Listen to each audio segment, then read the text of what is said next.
মোৰ মৰমৰ শিক্ষাৰ্থীসকল, আজি মই তোমালোকৰ বাবে লৈ আহিছোঁ ষষ্ঠ শ্ৰেণীৰ সমাজ বিজ্ঞান বিষয়টিৰ পৃথিৱীৰ গতি পাঠ নম্বৰ ৩ৰ অনুশীলনীৰ সম্পূৰ্ণ প্ৰশ্ন উত্তৰ।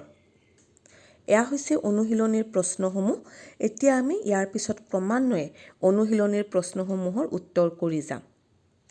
অনুশীলনীৰ ১ নম্বৰত দিছে তলৰ প্ৰশ্নবোৰৰ উত্তৰ দিয়া।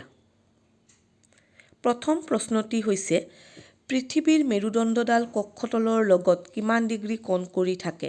উত্তৰ: পৃথিৱীৰ মেৰুদণ্ডৰ কক্ষতলৰ লগত ৬৬ ডিগ্ৰী কোণ কৰি থাকে। দ্বিতীয় প্ৰশ্নটি হৈছে পৃথিৱীয়ে নিজ কক্ষপথত সূৰ্যৰ চাৰিওফালে এপাক ঘূৰিবলৈ কিমান সময় লাগে? উত্তৰ: পৃথিৱীয়ে নিজ কক্ষপথত সূৰ্যৰ চাৰিওফালে এপাক ঘূৰিবলৈ ৩৬৫ দিন আৰু প্ৰায় ৬ ঘণ্টা সময় লাগে। গ নম্বৰ, পোহৰবৃত্ত কাক বোলা হয়? পৃথিৱীখনৰ পোহৰ পৰা আৰু নপৰা অৰ্থাৎ দিন আৰু ৰাতি হোৱা অংশ দুটাক এটা কাল্পনিক বৃত্তই দুভাগ কৰিছে। এই বৃত্তটোকে পোহৰবৃত্ত বুলি কোৱা হয়। খ নম্বৰ, বছৰৰ কোন কোন তাৰিখত বিষুৱ ৰেখাৰ ওপৰত সূৰ্যৰ ৰশ্মি হেলনীয়াভাৱে পৰে? ২১ জুন আৰু ২২ ডিচেম্বৰ তাৰিখে বিষুৱ ৰেখাৰ ওপৰত সূৰ্যৰ ৰশ্মি হেলনীয়াভাৱে পৰে।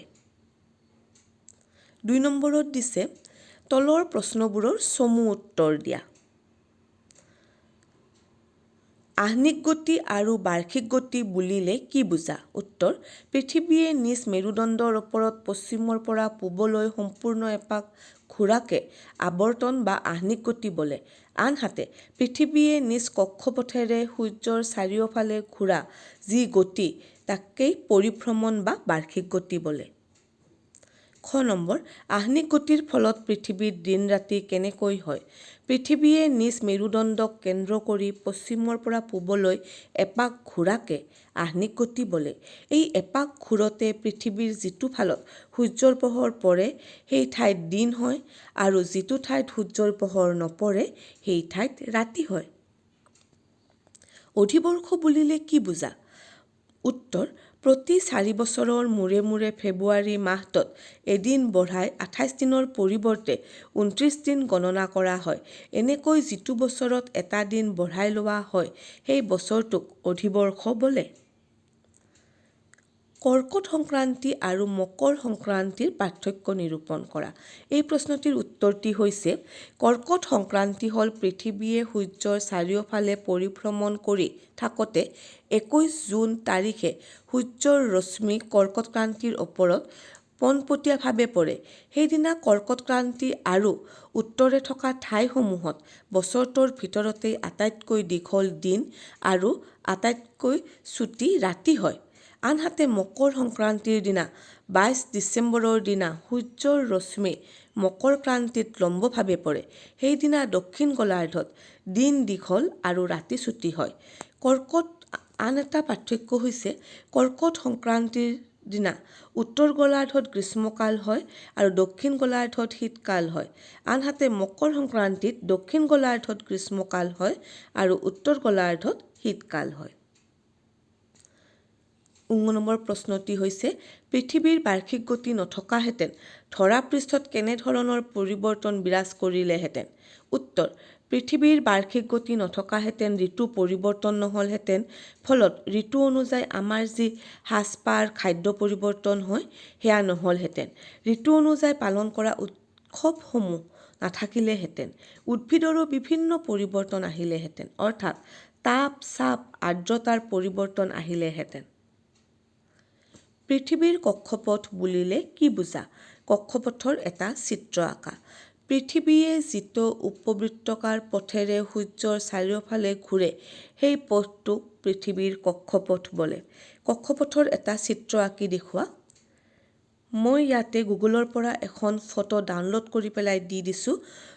তোমালোকে এইখন চাই পেলাই আঁকিব যত্ন কৰিবা। সূৰ্যটো ইয়াতে দেখুওৱা হৈছে।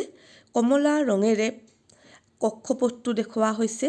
সেউজীয়া ৰঙেৰে আমাৰ পৃথিৱীয়ে ঘূৰি থকাটো দেখুওৱা হৈছে আৰু নীলা ৰংটোৰে চন্দ্ৰৰ গতি দেখুওৱা হৈছে।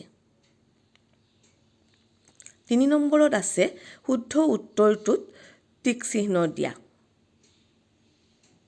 মই ইয়াতে কৰি দিছোঁ প্ৰথম প্ৰশ্নটি আছিলে পৃথিৱীৰ সূৰ্যৰ চাৰিওফালে ঘূৰা গতিটোৰ নাম কি শুদ্ধ উত্তৰটো হ'ব বাৰ্ষিক গতি বিষুৱ ৰেখাত সূৰ্যৰ পোহৰ কোন তাৰিখত পোনে পোনে পৰে 21 মাৰ্চ পৃথিৱীৰ উপৰিভাগত ঋতু পৰিৱৰ্তন হোৱাৰ কাৰণ বাৰ্ষিক গতি অধিবৰ্ষৰ মুঠ দিনৰ সংখ্যা কিমান 366 দিন মকৰ সংক্ৰান্তি হোৱা দিনটো হ'ল 22 ডিচেম্বৰ ইয়াৰ পিছত দিছে খালী ঠাই পূৰণ কৰা ইয়াতে মই উত্তৰসমূহ কৰি দিছোঁ ক নম্বৰটিত আছে পৃথিৱীয়ে নিজ মেৰুদণ্ডৰ ওপৰত এপাক মৰা ঘূৰণকে আহ্নিক গতি বোলে খ নম্বৰ পৃথিৱীয়ে সূৰ্যৰ চাৰিওফালে ঘূৰা পথটোক কক্ষপথ বোলে 3 নম্বৰ শীত ঋতুৰ সময়ত দিন আটাইতকৈ চুটি হয় খ নম্বৰ পৃথিৱীৰ সোঁমাজেৰে উত্তৰ মেৰু আৰু দক্ষিণ মেৰু সংযোগ কৰা